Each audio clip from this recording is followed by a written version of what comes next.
phrase suivante du Shinjinmei est très importante.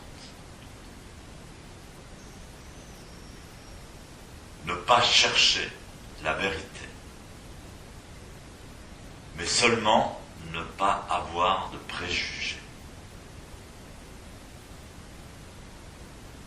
Pendant la dernière session que j'ai fait, j'avais raconté l'histoire que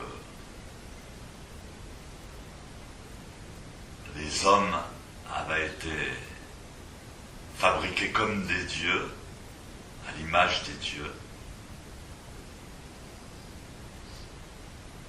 avec la seule différence, c'est qu'ils avaient un corps calleux, c'est-à-dire une séparation entre l'hémisphère droit et l'hémisphère gauche.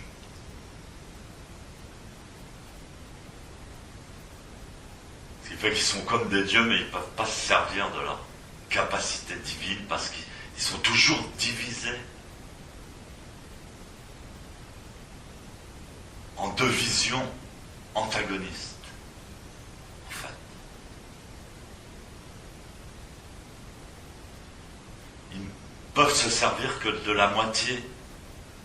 C'est une image, évidemment. Mais ils ne peuvent se servir que de la moitié de leur cerveau divin à la fois.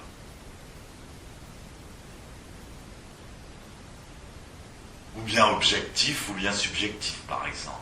Ou bien conscient, ou bien inconscient. Et donc avec leur demi-cerveau, ils cherchent toujours la vérité de l'autre moitié.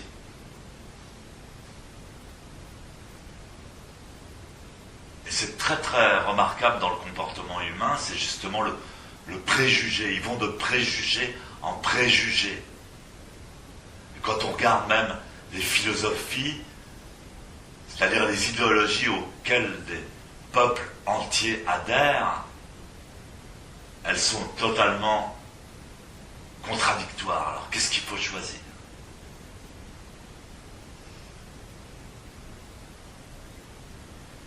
Précisément, quand je suis allé en Argentine, je me suis dit, tiens, je vais commenter le Shinjinmei.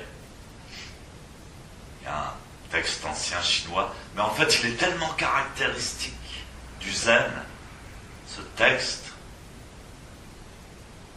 En fait, systématique, il appartient complètement au cerveau droit. Malgré tout, il révèle une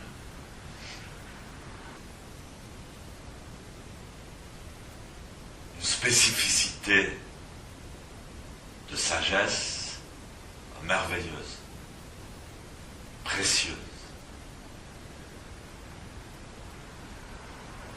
Surtout dans notre civilisation moderne.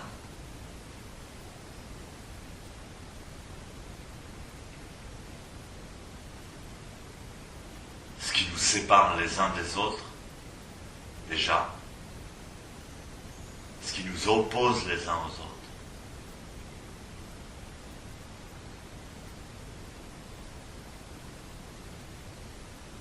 Ce sont les préjugés, nos préjugés. Chacun a des préjugés, chaque famille a des préjugés, chaque race, chaque pays. Les femmes ont des préjugés, les hommes ont des préjugés.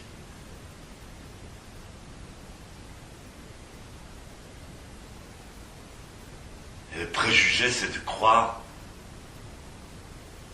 à une vérité. S'attacher à une vérité, à un aspect de la vérité. Par exemple, Jésus disait, il ne faut pas travailler.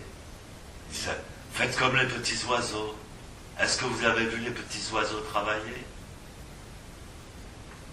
Alors, on dit, quelle sagesse. Est-ce qu'on doit s'adapter à cet aspect? C'est un aspect de la sagesse. Il y en a un autre qui dit, pour goûter au bonheur, pour profiter du plaisir, il faut connaître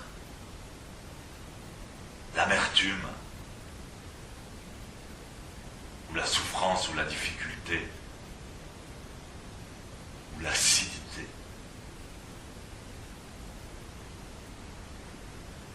Ça encore, c'est un préjugé.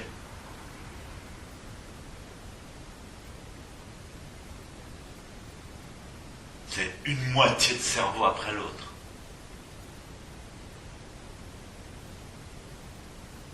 Mais précisément à travers le zazen, on craque le code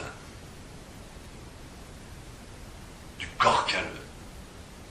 C'est-à-dire on peut embrasser, comme disait Sensei, embrasser les contradictions.